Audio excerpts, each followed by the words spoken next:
Salve, salve! Vamos então para esta aula de leitura obrigatória para o vestibular da Universidade Federal do Rio Grande do Sul. Hoje, com a obra Mas em que Mundo Tu Vive, do José Faleiro, que eu vou compartilhar agora aqui com vocês. Vou deixar uma tela cheia para ficar mais claro a nossa conversa. Então tá, aí está o José Faleiro, José Carlos da Silva Júnior, o pseudônimo José Faleiro, com esse conjunto sólido de crônicas, Mas em que Mundo Tu Vive, para o vestibular extremamente denso, e é importante salientar isso, né? Não tentem memorizar uma crônica e outra, tentem fazer um percurso geral sobre as temáticas, sobre a linguagem do José Faleiro, sobre o universo que ele traz. Isso é muito importante, é um universo pouco visível na história da literatura brasileira. Então, os méritos são justamente nesse aspecto, né? Na abordagem que José Faleiro faz do mundo no qual a gente vive, mais o pessoal aqui de Porto Alegre. Vou passar aqui para a gente começar a conversa, então. Essa coletânea são 58 crônicas que, na verdade, foram publicadas na revista Parêntese e, simultaneamente, assim, semanalmente ele publicava essas crônicas e a gente tem quatro capítulos divididos aqui pelo José Faleiro. E eles fazem muito sentido, os capítulos, tem uma certa ordem temática, uma certa aglutinação temática em torno desses quatro capítulos.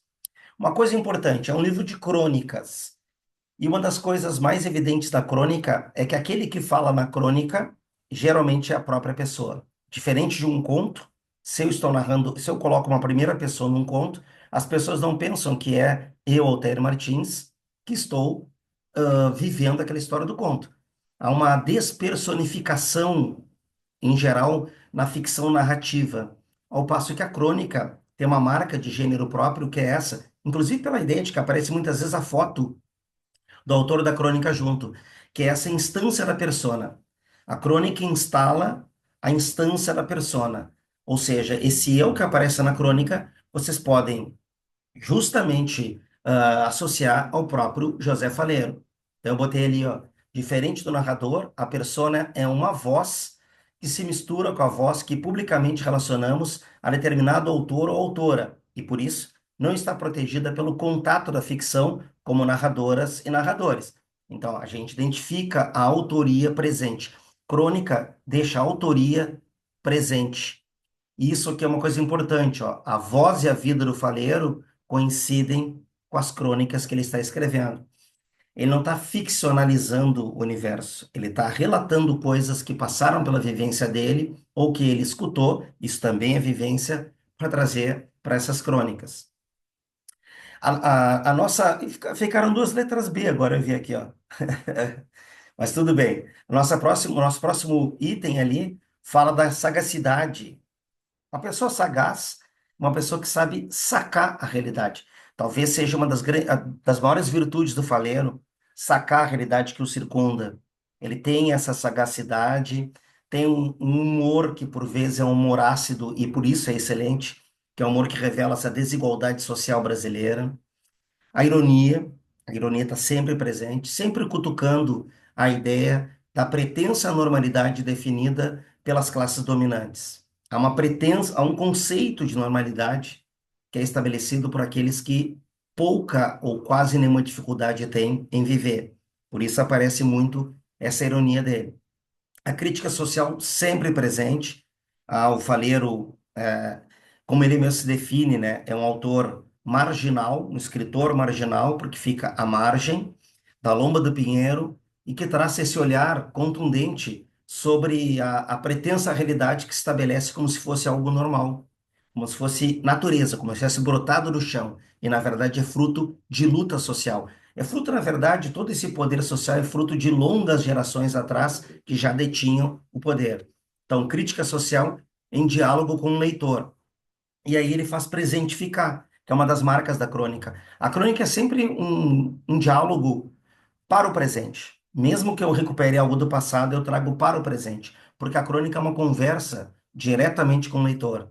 A gente tem esse processo de conversar com o leitor. Por isso a persona do cronista está presente e conversa com o leitor. E ele trabalha, sobretudo, com conflitos de classe, cor, trabalho, as condições de trabalho, né? Ele tem um romance Os Supridores que mostra muito bem isso, o trabalho daqueles que carregam supermercados, daqueles que suprem, como já diz o nome, né? As estantes de supermercados, enfim, é um pouco disso que aparece na obra do José Faleiro.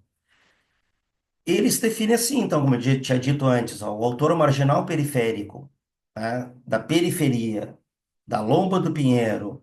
Então, a gente tem, ele encontra um espaço de experiência material, materialismo no sentido marxista, tá? As condições de trabalho, condições de comida, as condições de vestuário, condições de transporte, é sempre nessa ideia muito clara, muito concreta. Claro que pleno de sentimento, sentimento de injustiça, né? Por que que essas pessoas que trabalham muitas vezes mais horas e com mais esforço são tão maltratadas ou e ganham tão menos? Né? É um dos temas aqui. Eu coloquei ali, ó, em razão de não estar plenamente integrado à sociedade de consumo. Tá? São pessoas que não participam, né, dessa vida de shopping center, de domingo e de não sei o quê, diagramado. Esse é o processo que aparece na obra dele, mostrar uma realidade social que às vezes, e muitas vezes, e eu diria do ponto de vista literário, quase nunca a literatura mostra. Então, os bairros periféricos, ó, os trabalhos invisíveis versus o cinismo da classe empregadora. O cinismo, essa ideia, né, de ficar sempre tratando o trabalhador de base como vagabundo, ou como incompetente, ou como não instruído. Nisso ele pega na veia, eu acho isso muito importante. Ele vai de encontro a esse discurso idiotizante. Passo adiante aqui, ao retrato de um país dividido, porque o livro traça muito bem isso, né? A ideia de que é um país dividido, de ter uma fratura social, e que muitas vezes, né, a camada que está na elite não enxerga toda a base, toda a infraestrutura, como diz bem claramente o Karl Marx.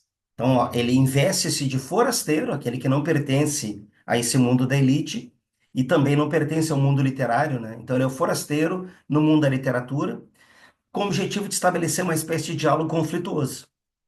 Ele conversa com o leitor, como toda crônica faz. E às vezes a gente fica com a sensação de que ele está conversando com pares, mas às vezes também com a sensação de que ele está tentando estabelecer um diálogo com essa classe que nunca enxerga os supridores. Na nossa letra E, a linguagem literária em estado de performance. A gente lê e tem uma sensação muito clara de alguém que está falando. A gente tem muito, né? Mano, quem é que estava lá na chapa fazendo X e fazendo os lanches? Quem era, mano? Eu, mano. Então tem muito disso, assim. E isso dá vida, né? Dá fluência à persona. Se há uma virtude que um cronista tem que ter, é ter uma persona marcante, como o Nelson Rodrigues, por exemplo, teve. O Faleiro tem uma persona marcante. Tem o que dizer. Ele traz para o mundo literário algo que o mundo literário não está acostumado a ouvir. Tá? Então, o leitor não está acostumado a ler. Por isso que essa persona é fundamental na obra do Faleiro. Coloquei, ó, a voz da crônica, e aí entra a linguagem, né? É hora filtrada pela norma culta, o que é muito interessante. Um domínio completo da norma culta quando precisa. E o conhecimento claro das camadas orais, sobretudo do discurso direto, que são as falas, quando também se faz necessário. E às vezes uma mescla dessas coisas. Usa provérbios populares, gírias da periferia porto-alegrense. Tem muito do porto-alegrês aqui. Aparece muito esse porto-alegrês na linguagem do José Faleiro. Palavrões, quando precisa, aparecem os palavrões, embora eles sejam quase sempre filtrados por essa figura do cronista. Traz personagens do seu convívio, ele cita os nomes de personagens do convívio, lugares específicos, sobretudo a Lomba do Pinheiro, mas também aparece, por exemplo, quando o Faleiro foi palhaço, Canoas, a região metropolitana. E uma das coisas muito legais dessas crônicas é o manejo dos bens da cultura, em geral, bens do cinema, da música, da televisão, né? Então aparece assim muitas coisas populares, claro, influência muito forte dos Racionais aqui. Há uma ligação, inclusive ele coloca isso, sim, essa ligação com os Racionais. O Faleiro toca cavaquinho, uma ligação com gêneros populares da música, como o samba, o pagode, mas também elementos cultos aqui. Citação de Guimarães Rosa, há uma citação do meio literário, porque ninguém escreve sem ser leitor. E é o caso do Faleiro também. Um leitor que escreve e que escuta as canções de seu tempo, e isso aparece muito bem manejado nas crônicas. E essa ideia da crônica ser um gênero essencialmente público é um termo que frequentemente se usa, né? Porque a crônica não é um texto assim que parece secreto, a crônica é um texto dialogado. A crônica é uma conversa com o leitor, com a linguagem aproximada do leitor, uma linguagem comunicativa. Nesse caso, olha o que eu coloquei na letra G aí. Os textos desvelam a violência comum que estrutura a nossa sociedade. Na verdade, ele mostra muitas vezes a situação daquela pessoa que foi contratada para um trabalho, foi contratada para entrar no condomínio de luxo e é invisível. Então, quando ele fala de gênero essencialmente público, ele transforma a crônica também em algo político. Ele transforma a crônica numa ferramenta de conscientização política e de conscientização do todo de uma sociedade.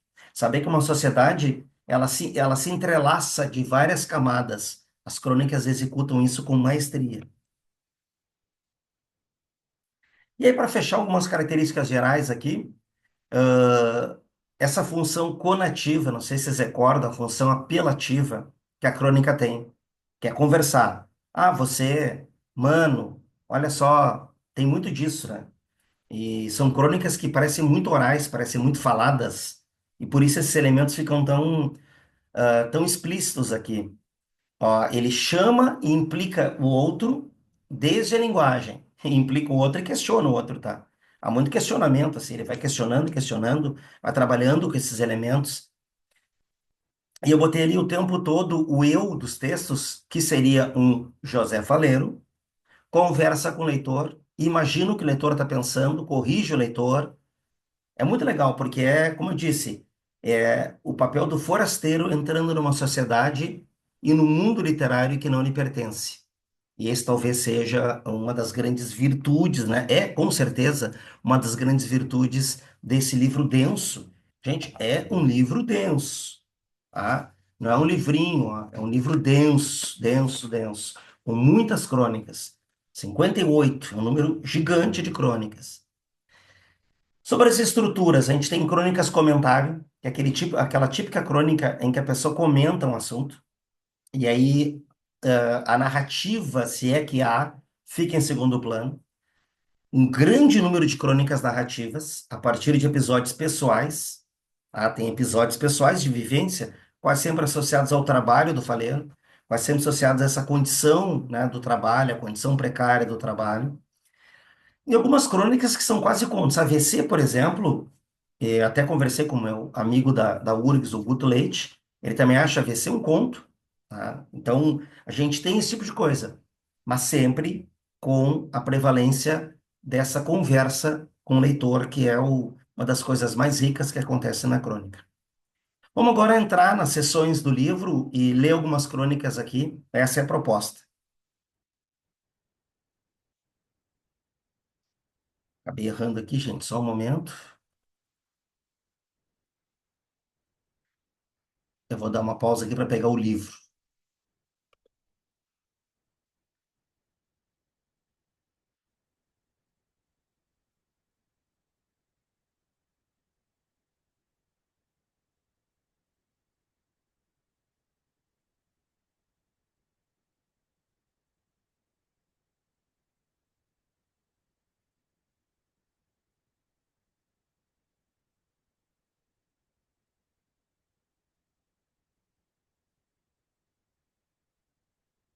Bom, a primeira sessão do livro, nessa divisão que ele faz, assim, de conjunto, é a sessão Assalariados, 13 crônicas, que fala sobretudo de trabalho, tá? Até coloquei alguns elementos aqui, para em seguida a gente ler ou Assalariados, eu acho que gostaria de ler com vocês Uma Vitória da Tua Gente, que é uma crônica muito especial, o Faleiro já declarou que é a crônica preferida dele. Então, em assalariados, a gente tem essas relações de trabalho e exploração, porque é isso, né? Tem crônica ali, por exemplo, a crônica que dá título ao livro, mas em que o mundo tu vive, por exemplo, dois funcionários vão ter que trabalhar com um martelinho de nada para quebrar uma parede. Depois descobre que o patrão tem uma retroescavadeira que no dia seguinte vai derrubar tudo. E eles falam, por que que eles vão quebrar uma parede com martelinho? E o patrão vai dizer, ué, mas eu estou pagando vocês. Em que mundo tu vive? Então, são essas condições, a falta de sensibilidade nesse sentido. Eu coloquei elementos como relações de trabalho e exploração, né? As profissões invisíveis assumem protagonismo, virando sistema do avesso. Porque quase sempre o discurso social é um discurso da maioria, desculpem, eu vou corrigir, é um discurso da maioria que detém o poder financeiro e que praticamente não enxerga os outros, né? A gente enxerga o arquiteto ou o engenheiro que projetaram o edifício, mas aqueles que colocaram a massa ali são invisíveis, como aparece no conto Uma Vitória da Tua Gente, que é uma bela visão que o Faleiro tem ali. Segundo item, ó, a recuperação de memórias dos trabalhos do autor. Aí, aqui tem a biografia do Faleiro, gente. Foi pedreiro ou servente pedreiro, que aparece Mas em Que o Mundo Tu Vive, Uma Vitória da Tua Gente. Gesseiro, que aparece em Assalariados, o cara que coloca gesso no teto. Foi palhaço, é uma cena que aparece em Canoas, né, na crônica Alegria. Porteiro, na crônica Insônia. Chapista de lanchonete, que é uma bela crônica, essa aqui, eu e os outros cocô tudo. Funcionário de supermercado, dor de dono, e assim vai. Então, aqui são, para se virar, a quantidade de trabalhos que o Faleiro desenvolveu nessa trajetória até se tornar escritor. Escritor ele sempre foi, tá? Mas até publicar. As relações entre bairros ricos, ó, e a periferia que supre os serviços, a periferia é a supridora. Então, aparece muito isso aí. Essa relação de sair da Lomba do Pinheiro e ir para tal bairro.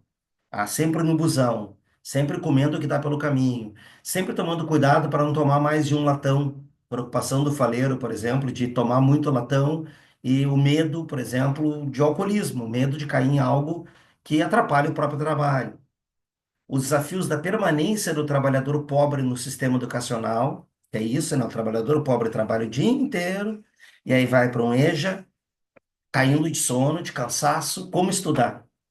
Como estudar? Isso aparece muito forte aqui. Bom, os destaques que eu botei, assalariados, uma vitória da tua gente. Vamos pegar aqui, eu vou para essa projeção e vou tentar pegar o livro que eu deixei aberto. Só um pouquinho que eu vou ter que ir lá abrir de novo o livro, tá? Preciso lá abrir um pouco o livro. E agora eu não estou conseguindo. Vai ser aqui, eu vou conseguir.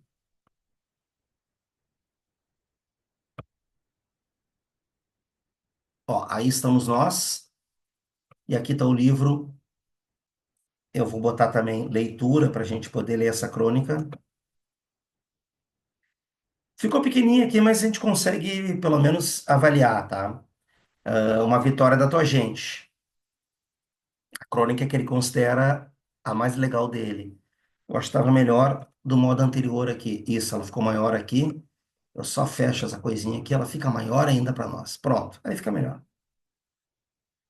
Recém-chegado de lá do fundão da cidade, ali tá tu, à borda do Bom Sucesso, comendo a pipoca doce que tu pegou baratinho na mão de um piá que nasceu chorando como todo mundo, mas não no Moinhos de Vento, e sim no lugar que ensinou ele a parar de chorar bem antes do tempo. Moinhos de Vento, bairro Nobre em Porto Alegre. O bonde atravessa o túnel da Conceição e aí, olhando pela janela, tu viaja no viaduto. Adoro isso, tu viaja no. Tu viaja no viaduto. Tu sabe, algum cara completamente diferente do teu pai ganhou uma fortuna para calcular a quantidade exata de aço que aquele bagulho tinha que ter para o vento não acabar derrubando tudo com o passar dos dias. Mas foi uma pá de cara idêntico ao teu pai que ganhou um salário de fome para virar todo o concreto que foi usado ali. Puta obra de engenharia, tu pensa. Mas na real, pra ti que mal e porcamente domina as quatro operação, notaram isso? Ele está se colocando no lugar do leitor dele, que seria um leitor com menos acesso ao ensino, então ele coloca isso, né? Ah, que domina as quatro operações. Ah, isso aparece muito bem emulado. Não é que o faleiro não saiba, é muito bem emulado. Ele está emulando aqui a voz do leitor dele. Então, que domina as quatro operações básicas da aritmética, até os barracos de pau da invasão, lá perto da tua casa, já. Opa, cometi um erro aqui, gente. Perdão, perdão, perdão, perdão. Deixa eu fazer de novo. Apertei a coisinha errada ali. Amador, amador, é aqui. Apertei lá fora, perdão. Então, voltando ali, ó. Puta obra de engenharia, tu pensa, mas na real, pratique mal e porcamente, domina as quatro operações básicas da aritmética, até os barracos de pau da invasão lá perto da tua casa já são tudo umas puta obra de engenharia. Tu segue viajando no viaduto, tu sempre viaja nele quando passa por ali. É um bom viaduto, tu pensa. Não porque cumpre o seu papel há várias décadas, não porque resiste firme e forte ao aumento do tráfego, não porque é ousadamente curvo. É um bom viaduto, porque tu avalia como um bom lar caso a tua vida venha degringolar. Tu pensa nas vantagens daquele viaduto. Por exemplo, a maior parte das pessoas que tu conhece não vem para o centro por ali, e sim pela João Pessoa. Isso é importante. Como eu estou errando hoje, gente. E isso é importante. Perdão aqui. Me perdi agora aqui. E isso é importante. Hoje, tá aqui, perdão. Isso é importante porque se tu virar morador de rua, tu não vai querer ter visto pelas pessoas, ser visto pelas pessoas que gostam de ti, que te ama. Tu prefere perder o contato com elas e deixar elas pensando que tu tá bem, em algum lugar digno. Tu não quer fofoca sobre a tua desgraça rolando solta lá na tua quebrada, como tu já viu acontecer.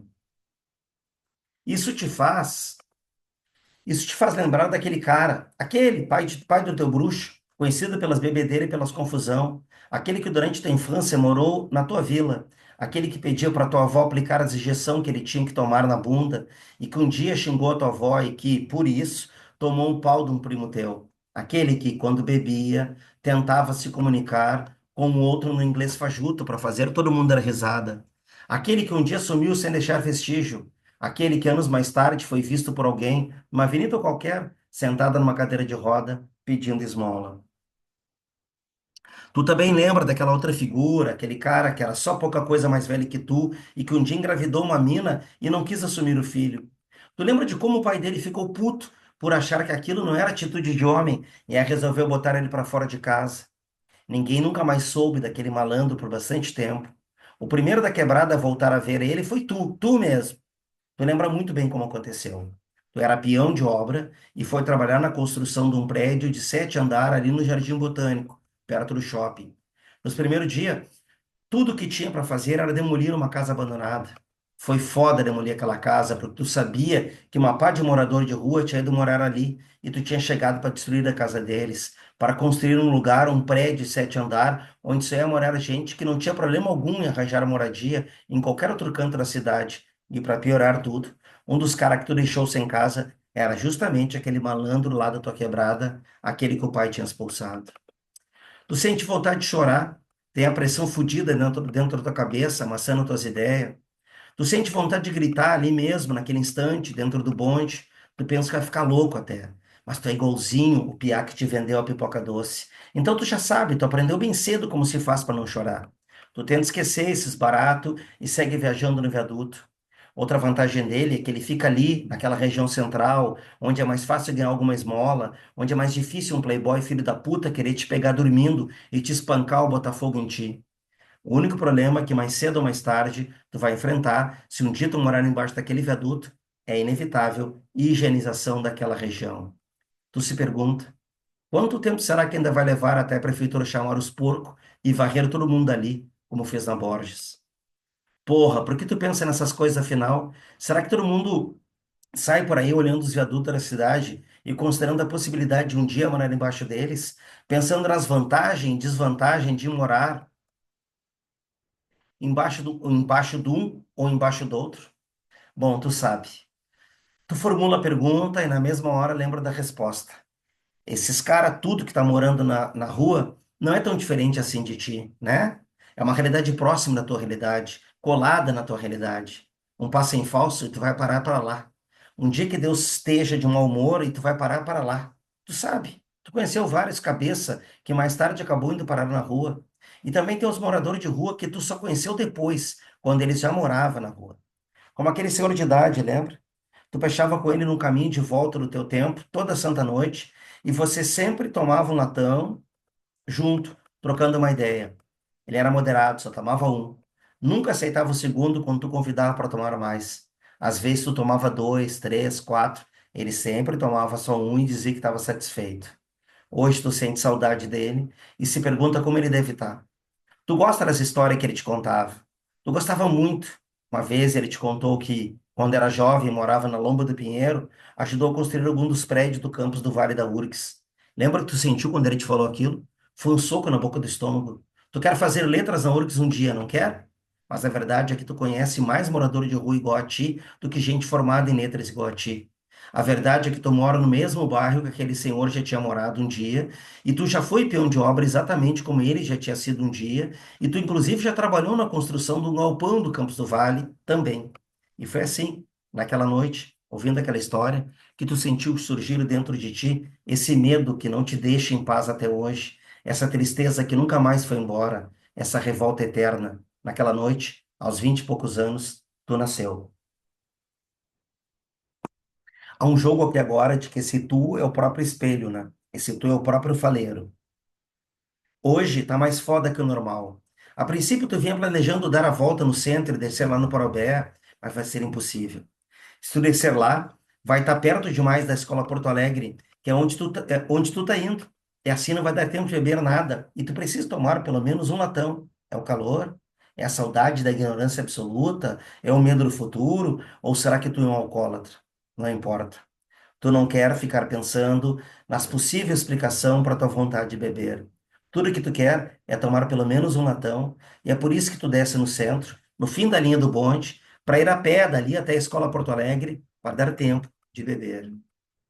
Tu fica feliz de já ter acertado a terapia. Talvez seja importante discutir com a psicóloga a tua relação com a bebida. Já empinando o teu gelo, tu dá um bico na multidão do centro e mais uma vez se assusta com a percepção de que ninguém tá nem aí pra porra nenhuma. Nem mesmo tu, com todo esse teu sofrimento, que até pode ser sincero, mas de que, de qualquer forma, não te leva a fazer nada, não te bota em movimento nenhum, não é útil pra ninguém. Tu tá indo na escola Porto Alegre, depois tu quer escrever uma crônica sobre esse dia, mas e daí? Tu te sente ridículo porque tu escreve, aquilo que tu escreve não muda a vida de ninguém, nem mesmo a tua própria. E aí começa a ficar agora a ideia de que ele conversa com ele mesmo, faleiro conversando com o faleiro. Ou tu parece ser o próprio faleiro. Como é que tu pode ser assim? Tu lembra daquilo que tu pensou uma vez sobre o acidente de avião imaginário? Tu imaginou o avião caindo bem no meio do mercado público e tu ficou pensando que ninguém conseguiria passar por ali com indiferença, fingindo que nada demais estava acontecendo. Ninguém. Todo mundo ia tentar ajudar como pudesse, ou no mínimo, ia parar para ficar olhando o fogo e a destruição com espanto e tristeza. E tu acha que tinha que ser justamente esse o comportamento das pessoas por causa da tragédia de existir gente morando na rua?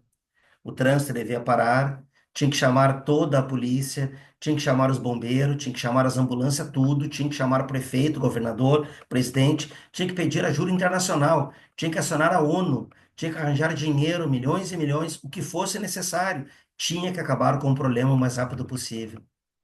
Mas a preocupação com os moradores de rua não é desse tamanho. A preocupação com os moradores de rua se mede pelo fato de eles continuar a morar na rua. Tu fica feliz de já ter acertado a terapia.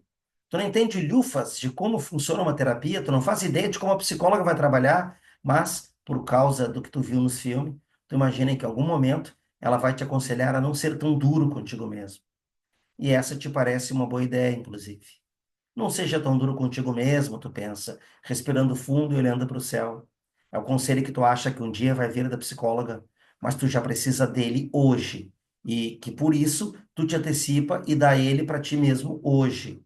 Não seja tão duro contigo mesmo. E nem com os outros, tu acrescenta. Afinal, tem um monte de gente se esforçando, ajudando como pode. Tem gente trabalhando todo santo dia para pelo menos tornar o mundo menos terrível, para pelo menos possibilitar um pingo de ditadura do ensino fundamental de vários alunos e alunas em situação de vulnerabilidade social, a maioria deles adulto, morador de rua. Olha eles felizes, olha eles contente, fica feliz e contente com eles, comemora com eles, experimenta o mesmo orgulho que eles estão sentindo. Por enquanto, esquece todos os motivos que tu tem para reclamar da vida e agradece por este momento. É uma vitória da tua gente. muito bonito. Eu volto aqui às nossas apresentações, e aí nós vemos, ó, em construção, Itu, que é o próprio faleiro, né? Um recurso muito bonito. Aqui ele fala mais dele agora em episódios reflexivos, muita referência musical, tá? Aqui fala de aprender o cavaquinho, de entrar para música. Eu fico com dificuldade nesse aqui em construção, qual que a gente pega, mas eu gosto do próprio, dessa que dá título, né? A própria crônica em construção, e eu acho que vale a pena a gente pegar ela como base aqui. Deixa eu só cortar aqui e pegar a crônica em construção. Eu tenho uma edição aqui, portanto, digital. A gente vem um pouquinho aqui para pegar a crônica em construção. Se eu não me engano, é que fecha o livro. Aqui, em construção.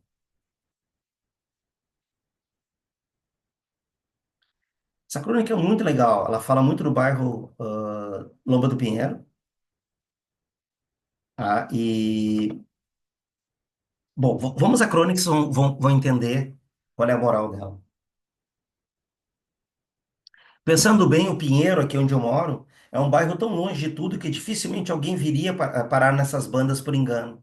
Não consigo sequer imaginar uma pessoa dizendo, xi, que coisa, acabei no Pinheiro. Não, definitivamente não. Quem vem ao Pinheiro nunca está perdido. Ele começa com essa frase brilhante, tá? Quem vem ao Pinheiro nunca está perdido.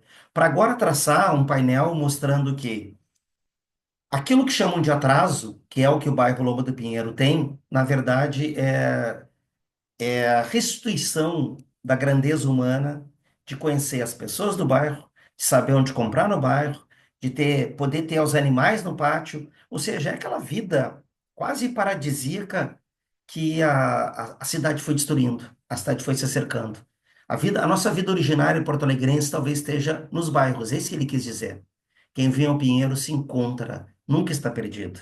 E a ideia da construção é que o Pinheiro está sempre em construção. De qualquer forma, como me preocupo com vocês, ele tem imenso apreço, caríssimos leitores. Fica aqui o meu alerta. Caso suceda um dia de vocês virem parar no fim do mundo, assim sem querer, então se vejam perambulando pelas ruas do mapa, ou pelas ruas do Portal, ou pelas ruas da Nova São Carlos, ou pelas ruas da Sapo, a Vila Sapo, que é o nome de um livro dele, ou pelas ruas da Vilinha, ou pelas ruas da Viçosa, ou pelas ruas do Vale, ou pelas ruas da Serra, ou pelas ruas do Mangue, ou pelas ruas do Bom Sucesso, enfim, caso isso aconteça, evitem a todo custo qualquer contato visual com os moradores. Do contrário, pode ser que eles acabem sorrindo e dando bom dia. Aí a ironia.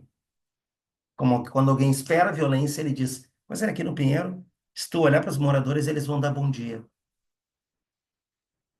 Eu sei, coisa mais ultrapassada é essa de sorrir e dar bom dia aos outros, mesmo que sejam desconhecidos. Só que para aqui quase tudo é assim mesmo, um tanto ultrapassado. A modernidade até que demonstra algum interesse em vir se esparramar de vez por essas bandas, perdão. Mas parece ter medo de alguma coisa. Vem se achegando bem aos poucos, com excesso de cuidados, como quem entra no rio muito devagarinho, por receio de que a água esteja fria demais. Assim, ainda não deu tempo de o povo daqui perder antigos costumes como esse do sorriso que se abre sem esforço e do bom dia que se deseja com sinceridade a quem quer que seja. Uma pesquisa, Bolori,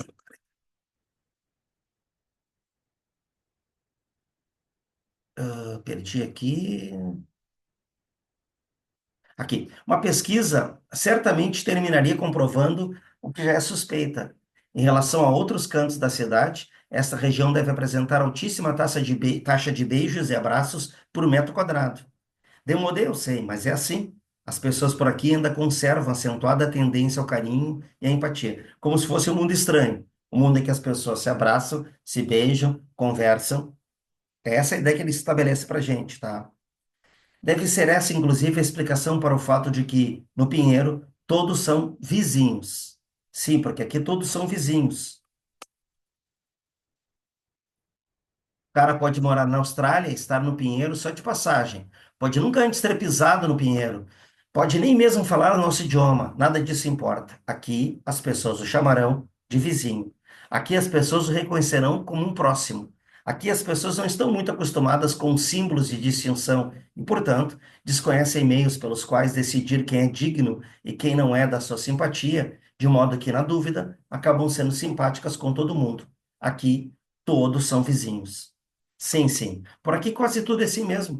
Um tanto ultrapassado. Outro dia, quando fui à casa do poeta e amigo do Anki Song, lá no portal, passei por um bando de crianças brincando de pega-pega, correndo soltas e faceiras pela rua. Dá para acreditar?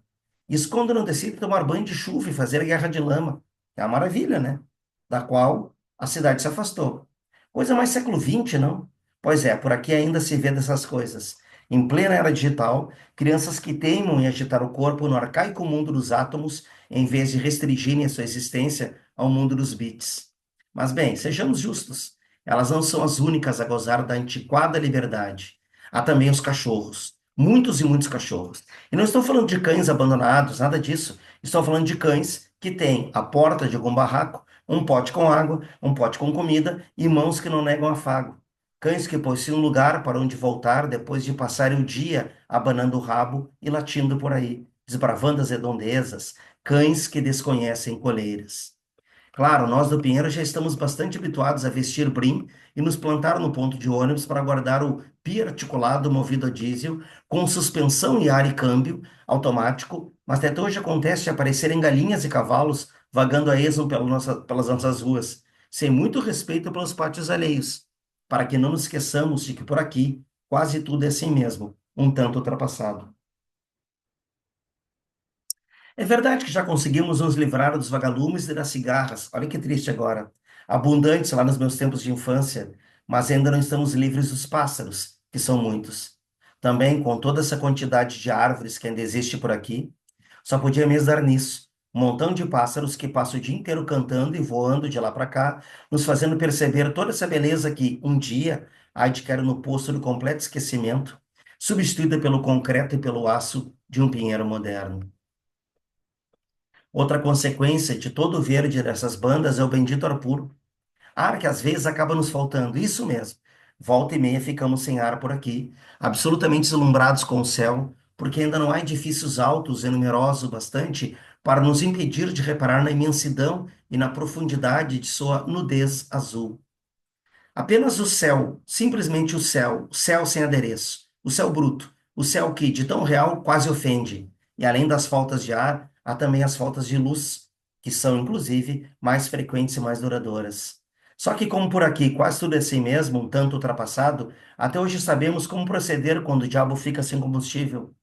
Os adultos ainda lembram como é fácil e gostoso se reunir para contar histórias de antigamente, no breu das noites sem energia elétrica.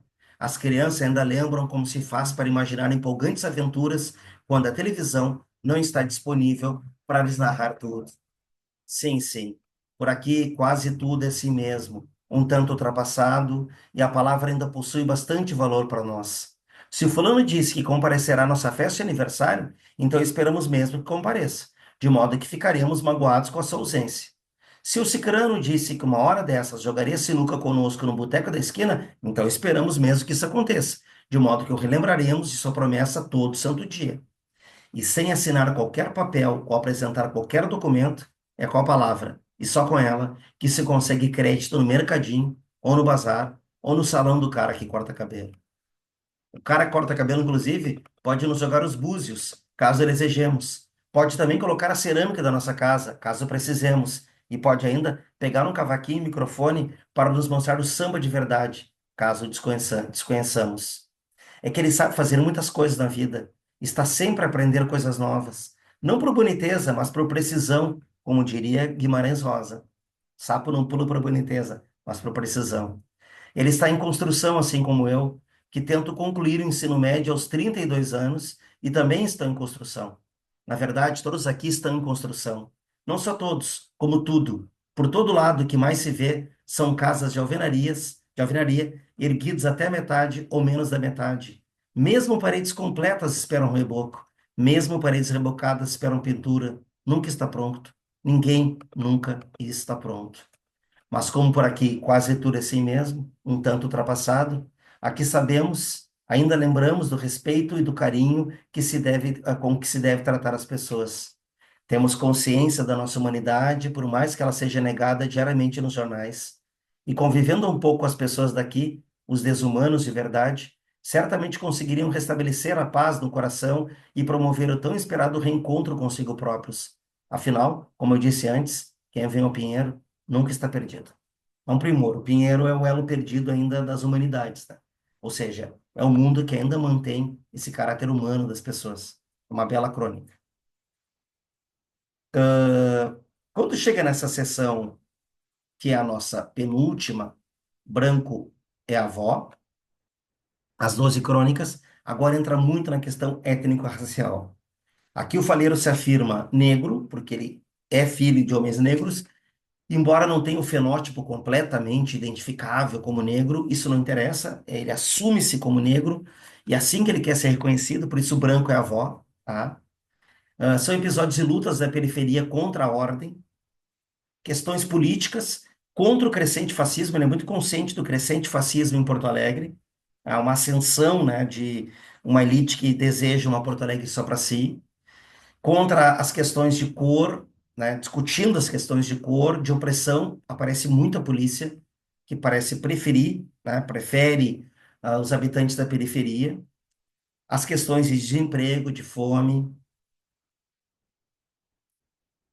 Eu estou na dúvida agora aqui se a gente vai ler Branco é Avó ou Racista, Não Racista, Antirracista, que é uma crônica também importante, mas vamos pegar aquela que dá título, que a impressão que eu tenho é de que assim são mais. Parece ser um pouco mais óbvio que venha a cair a seção que dá nome, né? A cada. A crônica que dá nome a cada seção, perdão. Então vamos lá. Ó, Branco é avó. Vamos lá. Dia desse andar me fazendo uma acusação tacanha. Achei que era uma boa oportunidade para exercitar o meu pensamento acerca desse assunto tão em voga, a tal de identidade racial. Ele se mostra muito bem informado agora. Agora peço licença para expor aqui como organizo as ideias sobre esse tema. Acredito ser do conhecimento de todos que um certo povo foi sequestrado no continente africano e escravizado aqui, nessas terras, assim como em outros lugares também. Então, durante bastante tempo, chamar o povo sequestrado da África de negro não gerou confusão alguma. Afinal, no contexto racial, antes das décadas e mais décadas de miscigenação que tivemos neste país, o termo negro nem de longe era ambíguo, ao contrário do que acontece hoje em dia. Todo negro tinha pele negra, todo negro era negro. É brilhante o que ele faz aqui, tá? Antes da miscigenação, o negro era facilmente identificável. Mas onde está agora o traço negro, tá? Que engendrou a sociedade brasileira? É essa a questão dessa crônica. Para entender a ambiguidade do termo, negro em nossos tempos, a primeira coisa que precisamos ter em mente é que o povo sequestrado da África a partir do século XV possuía propriedades físicas bem definidas, sendo as principais: pele negra, cabelo crespo e traços faciais característicos, ditos traços negroides. O problema é que hoje, tempos depois daquilo que tiveram desplante de incluir nos livros de história como a abolição da escravatura no Brasil, e depois de toda a miscigenação que aconteceu, o que resta pairando no ar desta nação é um preconceito violento contra tudo que remeta ao povo sequestrado da África. Preconceito esse que chamamos de racismo. E o racismo, meus amigos, não se enganem, ele não levará em consideração somente a cor da pele de uma pessoa. Qualquer propriedade física que possibilite identificar uma pessoa como descendente negros, por mais distante que seja a descendência será suficiente para que essa pessoa sofra racismo. Nesse contexto, é isso que o termo negro se torna ambíguo. Negro refere-se, sim, a uma pessoa de pele efetivamente negra, mas não só isso. Também é o termo usado para indicar qualquer pessoa cuja descendência de negros seja evidente e por conta da qual essa pessoa sofra, em maior ou menor grau, o mesmo tipo de preconceito que o negro de pele mais retinta. Os exemplos são muitos. Ainda ontem o cabelo liso era chamado de cabelo bom, enquanto o cabelo crespo era chamado de cabelo ruim, justamente para evidenciar a descendência negra das pessoas. Muito legal, muito inteligente, muito bonito o que ele faz aqui. Quero o exame. Se servia o mínimo traço para desqualificar uma pessoa, hoje esse mínimo traço identifica a pessoa como negra. Sim, eu concordo plenamente com o faleiro aqui. Tivessem pele mais retinta, tivessem a pele mais clara, homens de todas as idades aderiram à cultura de raspar o cabelo. Tivessem pele mais retinta, tivessem pele mais clara, mulheres de todas as idades aderiram à cultura de alisar o cabelo. Todos esses homens e mulheres sentiam-se constrangidos pelo senso comum racista. Ninguém queria ser a pessoa de cabelo ruim. Ninguém queria ser a pessoa cujo cabelo evidenciava a descendência de negros. E não precisamos voltar muito tempo. Foi no ano de 2019 mesmo, logo ali, com a diretora de uma escola no Maranhão, que a diretora de uma escola no Maranhão proibiu a matrícula de uma criança por ter cabelo crespo. Essa criança não tem pele retinta, mas o preconceito exercido contra ela mostrou-se fundamentalmente racial. Ela foi impedida de fazer a matrícula por ter sangue negro nas veias. Então, por que que uma pessoa que tem esses traços não pode se considerar negra? Posso dar ainda um outro exemplo, esse extraído da minha própria vivência. Quando eu trabalhava no Nacional do Centro, a famosa loja 100, que fica ou ficava dentro do Shopping Rua da Praia, o meu apelido era Babuíno, porque os funcionários, incluindo os de cargo de chefia, me achavam parecido com macaco, por conta dos traços negroides que herdei dos meus ancestrais. Não era legal ser chamado assim, para dizer o mínimo. Eu me reconheço como negro. E quando digo isso, não estou dizendo que, feitas algumas medições, a minha pele se mostrará acima de alguma média de melanina. Entenda, não se trata unicamente de cor de pele. A raça negra apresenta diversas propriedades e a cor da pele é só uma delas. Uma pessoa que tem a pele retinta não deixa de pertencer à raça negra apenas por apresentar traços menos negroides, e, portanto, o contrário também se aplica. Uma pessoa com traços negroides não deixa de pertencer à raça negra apenas por ter a pele mais clara. Tenho consciência do colorismo. Sei bem que quanto mais retinta a pele de uma pessoa, maior será o racismo contra ela. Só peço que, por favor, não me chamem de branco. Não sem saber que antes de o sangue branco vir misturar-se na minha linhagem, os meus ancestrais tinham sido escravizados. Não sem saber do terreiro religioso da minha bisavó, onde ela manteve viva as tradições de nossos antepassados. Não sem saber como essa sociedade de porca me trata. Não sem saber como essa sociedade de porca trata minha mãe, minha irmã, meus primos e primas, meus tios e tias, quase todos mais retintos do que eu e nem por isso mais negros do que eu. Revejamos nossos conceitos. Não me declaro negro só para vender livros. Outra crônica que merece um aplauso. Parabéns, Faleiro. E a gente volta aqui para a quarta sessão, essa chamada Entre as Tripas e a Razão, são 15 crônicas, são mais amplas agora, são reflexões mais profundas e universais, trabalha com a memória, coisas da própria formação dele, o autoconhecimento, até o protoconhecimento, né? Como ele foi aprendendo o mundo, a condição frágil do ser humano, são menos agressivos, agressivos entre aspas, né, gente? Entram menos de frente, assim, colidem menos com a sociedade dominante. Tem até bastante humor aqui, tá? São episódios da vida dele, com humor, lirismo, denúncia. O papel positivo que as mulheres tiveram na vida dele, sobretudo na vida literária. Ó, o livro é dedicado à mãe, não se esqueça, é uma super mãe que ele fala ali. Aparecem irmãs, amigas, namoradas, a companheira atual dele, a Dalva. Eu acho que a gente pode pegar o caminho das letras, tá? E não a crônica que dá nome ali. Então vamos lá, o caminho das letras. Fala bastante dessa formação. Tá aqui, ó. Caminho das letras. Olha o papel da irmã aqui. É uma crônica muito bonita que mostra o papel da irmã nessa formação dele de escritor. Pode cair muito em prova isso, gente, tá? Caminho das letras, a crônica, né? Tem esse papel dessas mulheres, sobretudo a irmã. Minha irmã foi a primeira pessoa a me mostrar que a leitura não era um jogo de adivinhação. Sempre que a gente andava pela rua de mãos dadas, ela apontava para alguma placa e dizia: "É ali, o que está escrito ali." Consigo lembrar do tipo de raciocínio que eu fazia nesses tempos remotos. Eu achava que devia dar um palpite, olhar por desenho das letras e tentar imaginar algo criativo. Era isso que eu achava que era leitura. Céu azul? Não, ali está escrito sapateiro. Na mesma época eu costumava jogar pife com a minha finada avó quando ela ia nos visitar. Eu sabia que em algum momento do jogo deveria baixar as cartas e dizer bati, porque era o que eu via os mais velhos fazendo. Então eu esperava, ia comprando e descartando, comprando, descartando, até o momento em que, tentando pegar a minha avó de surpresa, simplesmente baixava as cartas, de repente anunciava a batida, sem nem mesmo saber o que cada carta significava. Ela sempre balançava a cabeça e dizia assim: tá bom, ai que guri pentelho, me ganhou de novo. Vó é vó.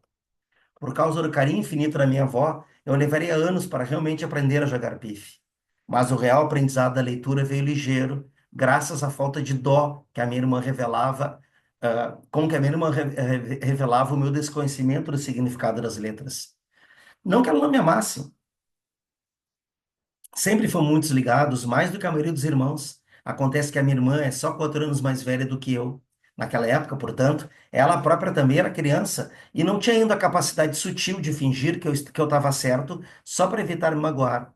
Além disso, ela própria devia ter aprendido a ler pouco tempo antes e acho que brincar de ler comigo era uma forma de ela mesma praticar.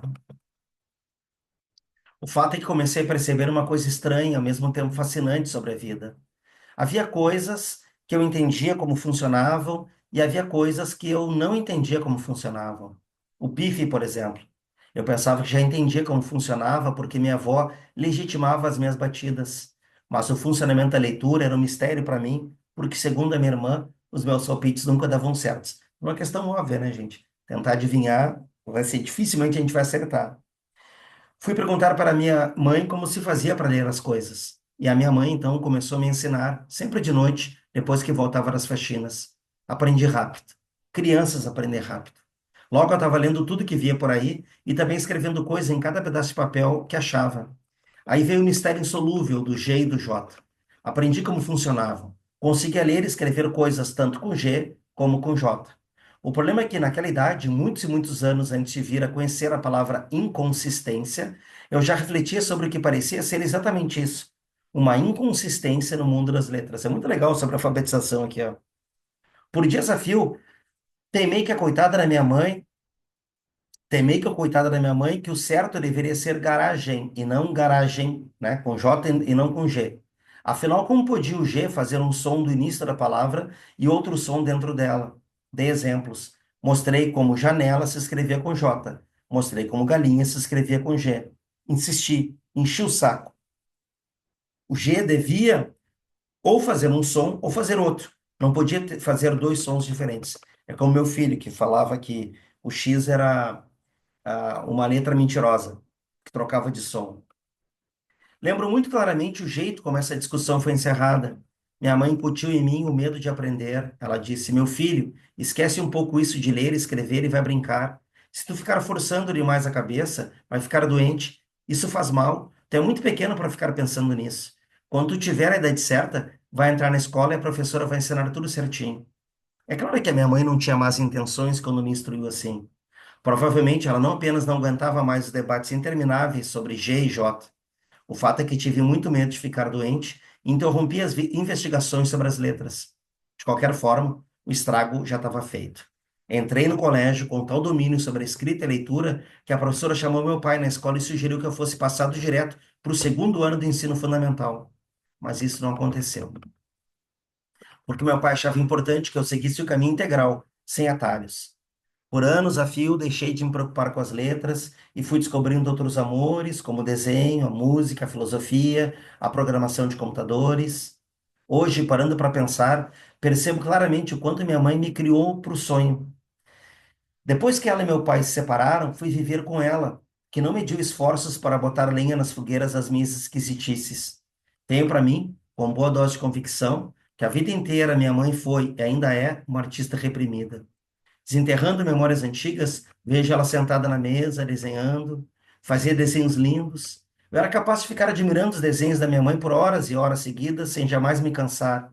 Mas para minha mãe, nunca foi dado o direito de ganhar dinheiro com desenhos. Ela sempre ganhou dinheiro limpando o chão. E penso que, consciente ou inconscientemente, tudo que ela mais desejava era que as coisas fossem diferentes para mim, que eu não precisasse trancar no armário aquele desejo ardente de expressar a minha visão de mundo através da arte. Quando eu botei na cabeça que seria músico, por exemplo, minha mãe comprou um cavaquinho. E não só comprou o cavaquinho, como também trazia quase todo dia vários tipos de revistinhas, algumas com cifras, para que eu pudesse aprender a tocar as músicas, outras contendo teoria musical pura, que na época eu mal podia entender. Mas o episódio mais emblemático da forma como a minha mãe me criou para o sonho foi o episódio do videogame. O videogame mais badalado na época era o PS1, mas o superior em tecnologia era o N64. E era esse que eu queria. Três dos meus aniversários se resumiram na insistência cruel para que minha mãe me desse um N64 de presente. Classifico essa insistência como cruel, porque minha mãe, na verdade, não tinha dinheiro para comprar aquilo. Só que um dia ela acabou comprando. Todo pobre sabe bem a felicidade que é, ou pelo menos costumava ser até pouco tempo atrás, uma rescisão trabalhista. Quando o pobre saía de um emprego onde tinha ficado por bastante tempo, o dinheiro proveniente disso era a oportunidade rara de fazer alguma coisa que dificilmente se conseguiria fazer outra vez na vida. Então, quando a minha mãe se libertou do apartamento onde tinha passado anos limpando o chão, teve a oportunidade de comprar o bendito N64. Nunca vou esquecer. Foi o presente mais importante da minha vida. Um presente de Páscoa. Estranhei a minha mãe me dar um N64 como presente de Páscoa. Me perguntei por que ela não me dava o videogame no meu aniversário, então no Natal. É que, mantido em alienação total a respeito das dificuldades da vida, naquele momento ainda não fazia a menor ideia de que não se pode planejar uma rescisão trabalhista. Ela vem quando o trabalhador já não aguenta mais. Nessa época, o desenho era a minha maior paixão. Eu fazia histórias em quadrinho, mangás, para ser mais preciso. Tudo artesanal, evidentemente. Desenhava com lapiseira, em folhas de ofício, comuns cortados ao meio, frente e verso. Fazia arte final com caneta Bic, coloria as capas com lápis de cor vagabundo, saqueados do colégio. Por fim, empilhava as páginas e grampeava tudo. No cantinho direito, mangás são lidos ao contrário. Era tudo muito metódico. Cada revistinha tinha exatamente 8 capítulos e cada capítulo tinha exatamente 25 páginas, totalizando 200 páginas por revistinha. Grande, hein? A série mais longa que produzi teve 24 revistinhas dessas. Tenho vergonha de como se chamava. The Universe of Four Gods. Naquela época não havia nada, não havia forma fácil de tentar descobrir o que as palavras em inglês significavam, mas a intenção com esse título era dizer o universo das quatro deusas, porque a história se passava em um mundo fantástico criado por quatro deusas. Tratava-se basicamente de uma mistura de Dragon Ball Z, Cavaleiros Zodíaco e Yu Hakusho. Os personagens eram os meus amigos e parentes. Todos gostavam muito de se ver representados ali, nas batalhas e aventuras surreais, onde eu botava um para brigar com o outro, ou para ajudar o outro, onde se formavam grupos rivais, onde alianças eram feitas para serem desfeitas 4 ou 5 revistinhas mais tarde, onde meus amigos e parentes eram mortos uns pelos outros das formas mais horríveis, para depois reaparecerem como espíritos ou ressuscitados. Todos vinham bater na porta da minha casa para saber se o próximo número da série já estava pronto. Eu nunca mostrava as páginas antes de ter a revistinha já toda terminada. E assim, o interesse dos meus amigos e parentes ia me incentivando a continuar produzindo, razão pela qual eu passava dias inteiros e madrugadas inteiras bolando roteiros e desenhando. Bons tempos. Então, quando eu e minha mãe fomos ao centro para comprar o bendito N64, ela me levou de propósito por um caminho que passava em frente a uma loja, que não era uma loja de videogames. Fez eu entrar ali e mostrou uma coisa. Olha, meu filho, é o mesmo preço do videogame. Minha mãe tentava me convencer a trocar o N64 por aquilo. E aquilo era uma mesa de desenhista profissional, com cadeira de rodinhas e luminária embutida, dessas maleáveis que se pode ajustar para cá e para lá, para espalhar luz sobre a mesa inteira ou focar em um ponto específico. Também acompanhava a mesa algum material de desenho, lápis 2B, 3B, 4B, etc., pastéis, lápis aquarela, pincéis, caneta nanquim 05, 07, um pacote grosso de folhas específicas para desenho. Mãe é mãe. É adolescente estúpido, adolescente estúpido. Bati o pé que queria o N64. É sensacional, gente. Só que os nintendistas sabem bem que não foi exatamente a oportunidade perdida. Em toda a minha vida, nunca vi elixir mais eficaz do que N64 para estimular a criatividade. Jogar a exaustão títulos como Perfect Dark, Donkey Kong 64, Super Mario 64, os dois Banjo-Kazooie e os dois Zelda, não conheço esses jogos, gente, só para citar alguns, é a aula prática de como pensar fora da caixa mais eficiente que eu poderia recomendar a qualquer um. Depois da fase musical, da fase desenhista, da fase gamer, viria a fase mais importante de todas, a fase leitor. E pela segunda vez da vida, seria minha irmã a me mostrar que leitura não combina com adivinhação. Minha irmã insistia que eu lesse livros, e eu insistia em recusar. Para mim não fazia sentido nenhum ler livros, porque eu tinha uma certeza, tão firme e imbecil como toda e qualquer certeza. Ler era coisa chata, coisa de estudioso, coisa cansativa. Por meses, eu e minha irmã travamos essa batalha quando ela vinha lá do Montenegro, onde fazia graduação, no meio dos livros das dificuldades financeiras, para nos visitar aqui, no Pinheiro, onde eu também, de certo modo, me graduava no meio dos conselhos das tias e dos assassinatos nas esquinas. Um dia, minha irmã, mais uma vez, expôs a adivinhação equivocada. Como tu pode saber que livro é ruim? Que valor tem a tua opinião? Tu já leu um livro inteiro? Não quero mais falar contigo sobre isso. Não vou falar mais contigo sobre isso, porque tu nunca nem leu um livro inteiro. Depois que tu ler um livro inteiro, tu vem me falar o que tu acha. Daí eu vou dar valor para o que tu acha. Aquilo me pegou. A minha irmã me fazia perceber a possibilidade da transformação. Eu podia achar qualquer coisa, e a minha opinião era sincera, mas existia a possibilidade de a minha opinião ser transformada em outra através da leitura de um livro inteiro. E isso eu não podia negar com sinceridade. Para poder negar, precisaria, de fato, ler um livro inteiro. Não existia outro jeito de tirar a história limpo. Por isso, peguei um livro emprestado, Besta Fera, um romance de terror sobre lobisomem. Nunca mais parei de ler. Tinha início na minha vida uma fase de intenso consumo e de nenhuma produção. Se tinha passado vários anos compondo canções e desenhando histórias em quadrinho, agora só o que eu queria fazer era ler, ler, ler, ler, ler.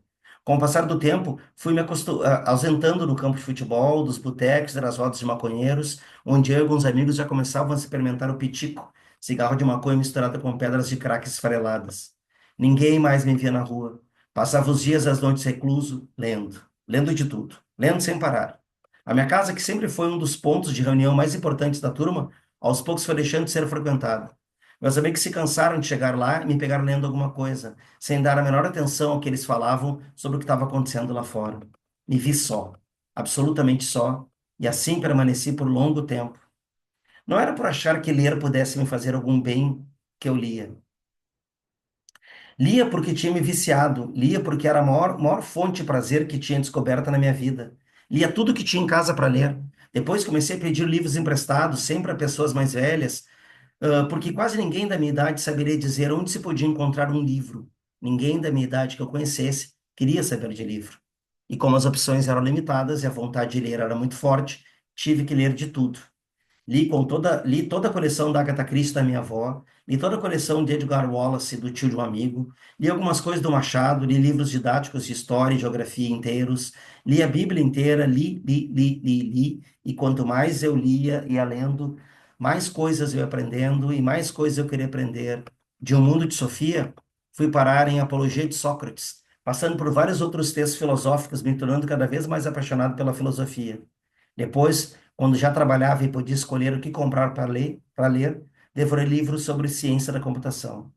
E ao longo desse processo todo, desconheci o que fosse vida social. Nada do que as pessoas da minha idade estavam interessadas me interessava. Veio a época de desenvolver interesse pelas baladas, eu só queria entender física quântica. Veio a época de desenvolver interesse pelos namoros sérios, eu só queria entender orientação a objetos. Veio a época de desenvolver interesse pela posse de carros e motos, eu só queria entender marxismo. E assim foi indo. Mas já estava chegando a hora de voltar a produzir em vez de apenas consumir. Minha mãe, com a criação para o sonho que me deu, tinha preparado o solo. E minha irmã, me fazer ler livros, tinha jogado a semente. Havia agora um escritor em gestação no terreno da minha existência particular. Escritor que não demorou muito a brotar, porque eu já não aguentava mais consumir tantas obras fascinantes sem produzir eu mesmo a minha própria obra escrita. A infância e a adolescência da minha escrita foram plenas e saudáveis. A experiência que eu já tinha do aprendizado da música e do desenho me deram a paciência necessária. Percebi que tudo que escrevia tinha péssima qualidade, mas também sabia que era apenas questão de tempo para isso mudar. Então eu segui escrevendo, escrevendo, sem parar, quase sem dormir, quase sem comer, horas e horas a fio. Achei que deveria me familiarizar com as ferramentas da escrita e, por isso, me pus a estudar como louco tudo que tivesse qualquer relação com a produção de texto, inclusive gramática, coisa que se mostrou extremamente prazerosa para mim. Outra coisa útil nos meus aprendizados anteriores foi a consciência de que apenas entender momentaneamente não bastava. era necessário fundamentar. Então, para cada conceito que eu aprendia, tratava de escrever contos e mais contos utilizando aquele conceito para entender melhor como se usava aquilo, para que se usava aquilo, e os momentos onde era preferível usar aquilo e onde era preferível não usar aquilo. Depois de um tempo, comecei a gostar das coisas que eu escrevia. Quando a minha escrita chegou à fase adulta, isto é, quando comecei a pensar que os meus textos já tinham qualidade comparável à de diversos textos que eu via publicados por aí, achei que era hora de tentar empurrar a minha escrita para o mercado de trabalho. Tá um pouco longa, gente, mas é muito importante essa crônica. É a vida dele. Acho que foi aquele filósofo de nome difícil de escrever que disse: leva o tempo que for necessário para decidir o que fazer da vida, e quando decidir, não recua antes de um obstáculo, porque o mundo tentará te dissuadir. Acho que ele tinha razão, e foi assim que eu senti. Levei muito tempo e precisei experimentar bastante coisa para descobrir que o que eu queria fazer da vida era realmente escrever. E de fato, o mundo parece que entrou numa espécie de tentativa fanática para me fazer desistir. Era como se a razão de ser de cada grão de areia do universo, de cada canto de pássaro, de cada nuvem no céu, de cada dente de cada boca, era como se a razão de ser de tudo isso e de todas as outras coisas fosse unicamente me fazer desistir e me adequar ao modelo de gente normal. Conciliar os subempregos com a escrita foi um inferno. Aturar os amigos e familiares, me ridicularizando pelas costas e pelas frentes, foi ainda pior. Mas o pior mesmo, o pior de tudo, estava dentro de mim. Eram os meus demônios. Eu olhava para frente e não via perspectiva alguma de ser chamado de escritor por alguém, muito menos publicar qualquer coisa um dia. Isso era terrível. Isso me levava à beira da loucura. As madrugadas, sabe o quanto eu derramei de lágrimas pensando nisso. Para mim, essa coisa que chamam vida só fazia sentido se eu pudesse escrever. Do meu ponto de vista, a vida servira para isso, para poder escrever. Era a serventia da vida. Tem coisas que a gente faz para poder viver, mas a gente também precisa viver por algum motivo, e não apenas pelo medo da morte. E eu, para viver, vestia uniformes amarrotados e empunhava a paz, mas se vivia, era única e exclusivamente pela esperança de um dia poder ficar nu e empunhar a caneta. Eu precisava dessa esperança. E nas vezes em que duvidei, nas vezes em que não confiei em mim mesmo, e nas vezes em que a fome me torturou, nas vezes em que senti a esperança minguar, nas vezes em que me senti culpado e tive ódio de mim mesmo por desejar o impossível, ninguém sabe que sofri e ninguém nunca vai saber. Nenhum outro sofrimento foi tão brutal e devastador. Eu precisava de companhia, eu precisava de carinho, eu precisava de compreensão. E com um texto despretensioso que escrevi e postei no Facebook, acabei descobrindo por acaso uma legião de pessoas como eu.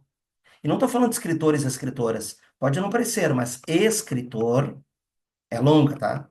E escritora são termos vagos demais. Eu estou falando de escritor e escritora que sabe o que é fome. Eu estou falando de escritor e escritora que sabe o que é desespero. Eu estou falando de escritor e escritora que sabe o que é discriminação. Eu estou falando de escritor e escritora que sabem o que é injustiça.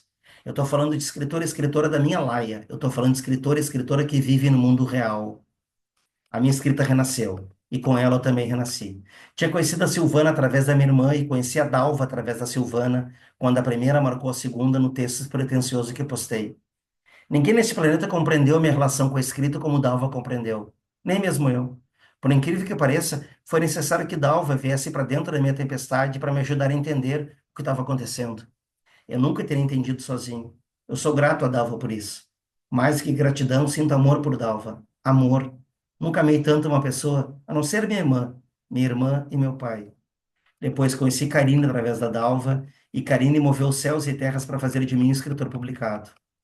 Os brancos deveriam entender que não sabem o que um preto é capaz, mesmo nas circunstâncias mais favoráveis. E os pretos deveriam entender que as pretas são capazes de ainda mais, mesmo em circunstâncias ainda mais favoráveis. O que a Karine fez por mim ao publicar a primeira edição do Vila Sapo pelas Venas Abertas, não poderia recomeçar nunca. Não há dinheiro que eu possa dar a Karine, nem favor que eu possa fazer que nos deixe quites. Mas mais do que me botar no mercado, mais do que fazer as pessoas me chamarem de escritor e tratarem meu trabalho literário com respeito, mais do que isso, normal, gente. Estamos aqui gravando. Karine me devolveu esperança e orgulho. De lá para cá, o Vila Sapo me rendeu muitas alegrias, inesperadas alegrias. Bom, aí ele conta a história agora aqui, do Vila Sapo, essa edição de contos dele. Vou dar uma passada, porque senão a gente não termina. Bom, dá para terminar, tá? De lá para cá, Vila Sapo rendeu muitas alegrias. Foi lançado na Usina das Artes, teve novo lançamento no Centro Cultural da URGS, acumulou resenhas religiosas, caiu no gosto de personalidades da literatura, agradou professores, despertou o interesse de crianças e adolescentes da periferia, chamou a atenção de uma pesquisadora nos Estados Unidos. E hoje, dia 15 de fevereiro de 2020, o meu primogênito me proporciona mais uma grande alegria. Até aqui, a maior alegria de todas. Eu diria que até hoje talvez seja o dia da minha máxima consagração, porque é o dia em que finalmente realizo o sonho de lançar o Vila Sapo aqui, no meu chão, no meio da minha gente, na própria Vila Sapo. É o dia em que a minha palavra volta para casa depois de virar notícia por aí afora, impulsionada pelos amigos e pelas pessoas que se veem representados no que escrevo. Hoje é o dia em que finalmente posso prestar o meu mais profundo agradecimento ao meu povo, à minha família e à minha quebrada. Obrigado. E nós que damos obrigado, José Faleiro, por esse grande livro de crônicas aqui, que estará no vestibular da URGS. Muita atenção, assim, à essência. Fiz questão de ler toda essa crônica, ela é integral, porque ela dá a essência do que é o livro, tá? Fiquem todos bem, o vídeo já foi longo demais, e até.